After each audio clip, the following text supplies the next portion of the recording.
반갑습니다. 오늘은 2024년 2월 16일 금요일 아침입니다. 오늘도 함께 나눌 말씀 보겠습니다. 오늘 말씀은 신약성경 마가복음 3장 20절부터 35절 말씀을 세번역 성경으로 보겠습니다. 큰 성경은 신약 69면부터 70면, 작은 성경은 신약 56면에 있는 마가복음 3장 20절부터 35절 말씀입니다.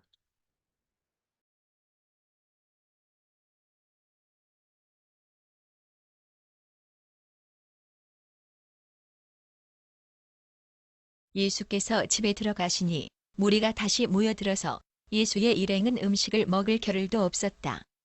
예수의 가족들이 예수가 미쳤다는 소문을 듣고서 그를 붙잡으러 나섰다. 예루살렘에서 내려온 율법학자들은 예수가 바알세불이 들렸다고 하고 또 그가 귀신의 두목의 힘을 빌어서 귀신을 쫓아낸다고도 하였다. 그래서 예수께서 그들을 불러놓고 비유로 그들에게 말씀하셨다. 사탄이 어떻게 사탄을 쫓아낼 수 있느냐? 한 나라가 갈라져서 서로 싸우면 그 나라는 버틸 수 없다. 또 한 가정이 갈라져서 싸우면 그 가정은 버티지 못할 것이다. 사탄이 스스로에게 반란을 일으켜서 갈라지면 버틸 수 없고 끝장이 난다. 먼저 힘센 사람을 묶어놓지 않고서는 아무도 그 사람의 집에 들어가서 세간을 털어갈 수 없다.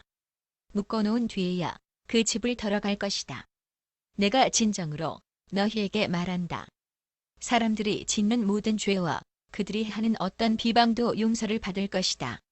그러나 성령을 모독하는 사람은 용서를 받지 못하고 영원한 죄에 매인다. 예수께서 이 말씀을 하신 것은 사람들이 그는 악한 귀신이 들렸다 하고 말하였기 때문이다. 그때 예수의 어머니와 동생들이 찾아와 바깥에 서서 사람을 들여보내어 예수를 불렀다. 무리가 예수의 주위에 둘러앉아 있다가 그에게 말하였다. 보십시오. 선생님의 어머니와 동생들과 누이들이 바깥에서 선생님을 찾고 있습니다. 예수께서 그들에게 대답하셨다. 누가 내 어머니이며 내 형제들이냐? 그리고 주위에 둘러앉은 사람들을 둘러보시고 말씀하셨다. 보아라, 내 어머니와 내 형제 자매들이다. 누구든지 하나님의 뜻을 행하는 사람이 곧 내 형제요, 자매요, 어머니다. 아멘.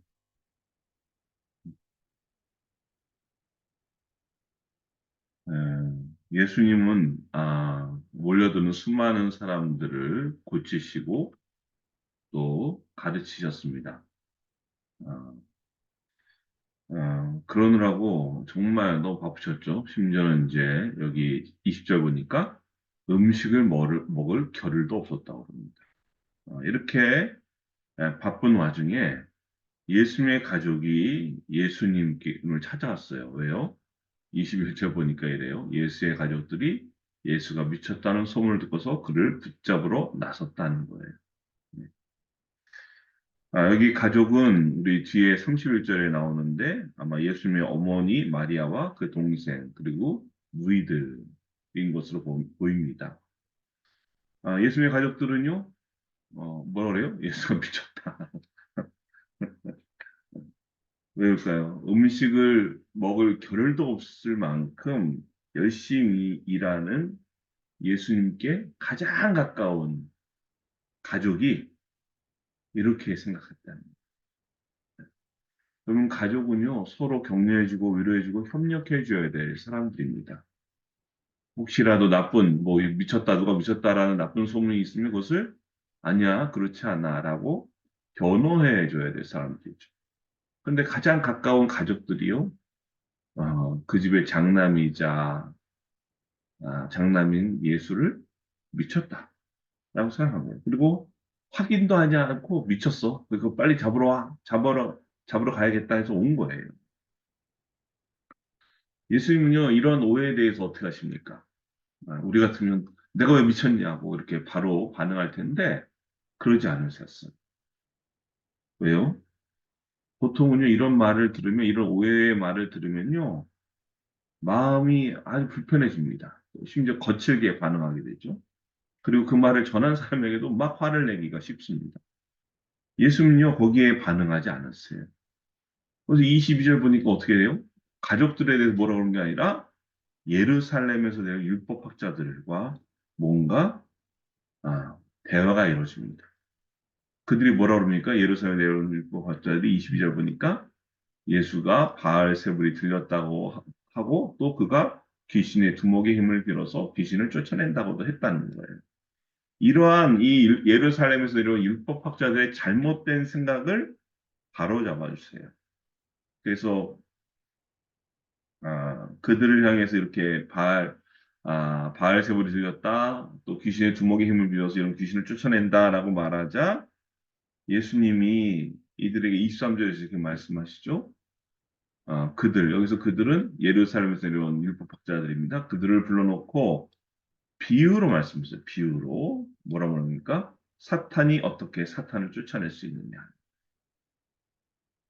아, 그러면서 24절과 25절에서요, 구체적으로 두 가지 비유를 말씀하세요. 첫 번째는 나라를 비유로 말씀하세요. 그래서 한 나라가 갈라져서 서로 싸우면 그 나라는 버틸 수 없다. 또 이번에는 25절은 가정. 또 한 가정이 갈라져서 싸우면 그 가정은 버티지 못할 것이다. 예. 나라끼리 이렇게 갈라져서 분쟁하면 그 나라가 존재할 수가 없다는 거예요. 가정도 마찬가지예요. 가정이 갈라져서 싸우면 그 가정은 존재할 수 없다는 거예요. 여러분 만약에 매일 부부싸움이 일어나는 가정이면 그 가정이 어떻게 되겠습니까? 어렵죠. 이 비유를 통해서 예수님 말씀하신 건 뭡니까? 아, 이렇게 말해요. 26과 27절인데 사탄이 스스로에게 반란을 일으켜서 갈라지면 버틸 수 없고 끝장난다는 거예요. 그래서 27절 먼저 힘센 사람을 놓지 않고서는 여기 힘센 사람은 사탄을 말합니다. 먼저 사탄을 묶어놓지 않고서는 아무도 그 사람의 집에 들어가서 세간을 털어갈 수 없다. 묶어놓은 후에야 그 집을 털어갈 것이다. 네. 그러니까 지금 뭐예요? 예수님은 어떤 사명이 있으신 거예요? 힘센 사람, 즉 사탄을 결박하는 오신 하나님의 아들이시다. 네. 사탄은 어떻게 합니까? 어떻게 세상을 지배하려고 합니까? 사망, 죄로, 귀신들, 또 질병 등으로 사람들을 사탄의 노예로 만듭니다. 이러한 사탄의 존재를 무너뜨리기 위해서 더 센, 더 강한, 이 힘센 사람보다 더 힘이 센 존재가 필요한데 그게 누구예요? 바로 예수님이세요. 이렇게 예수님은 내가 누구다 라고 밝히신 다음에 예수님을 모함하고 매도하려고 하는 예루살렘에서 내려온 율법학자들의 본질적인 죄를 지적하세요. 뭐라 그럽니까? 바로 성령 모독죄라. 28절, 29절 보면 이렇게 말하죠. 내가 진정으로 너에게 말한다. 사람들이 짓는 모든 죄와 그들이 하는 어떤 비방도 용서를 받을 것이다. 예, 모든 게 다 용서받는다는 거예요. 그런데 예외가 있어요. 29절. 그러나 성령을 모독하는 사람은 용서를 받지 못하고 영원한 죄에 매인다. 지금 뭐예요? 예루살렘에서 있는 율법학자들이요. 성령을 모독하고 성령 사역을 거역하고 있다. 예수님이 하시는 일을 보면 당연하게도 하나님의 거룩한 사역이에요. 또 성령님의 역사 가운데 이루어진 일임을 알 수 있습니다. 그런데 지금 이러한 일이 모든 것이 하나님의 일이요 성령님의 역사인 것을 알면서도 이것을 모독하고 매도하고 비방하고 비난하고 반대하는 것은 뭐예요? 예수님은 이것이 바로 성령 모독죄예요. 지금 율법학자들은요 의도적으로 성령의 역사를 무시하고 성령을 모독하고 있어요. 이런 사람들은 뭐예요? 알면서도 뉘우치지 않는, 돌이키지 않는 사람들. 그래서 성령을 모독하는 사람은 끝까지 회개에 이를 수 없기 때문에 예수님 뭐래요? 죄를 용서받지 못하고 영원한 죄에 매인다. 라고 하십니다. 이런 다음에 예수님이 뭐예요? 이제 아까 예수님 미친 줄 알고 오해하고 예수님 붙잡으러 온 가족을 만났어요. 자, 그런데 이 가족이 찾아온 것을 보고 사람들이 예수님께, 가족이 왔는데요. 선생님의 가족이 왔습니다. 어머니와 동생들과 누이들이 바깥에 서서 바깥에서 선생님을 기다리고 찾고 있어요. 그랬어요. 그랬더니 33절에서 뭐라 합니까? 누가 내 어머니며 내 형제들이냐. 그러면서 가족에 대한 새로운 이해를 말씀하십니다.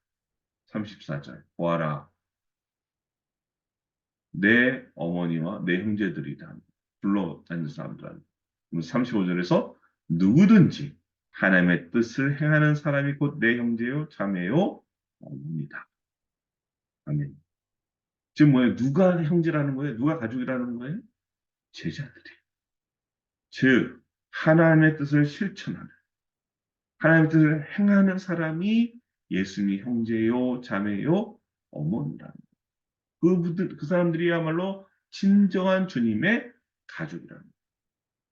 여기서 할 수 있는 게 뭡니까? 하나님께서 가장 중요하게 여기는 것이 뭐냐면 하나님의 뜻을 행하는 것이다. 하나님의 중요한 뜻은 뭐예요? 바로 복음이 전했습니다.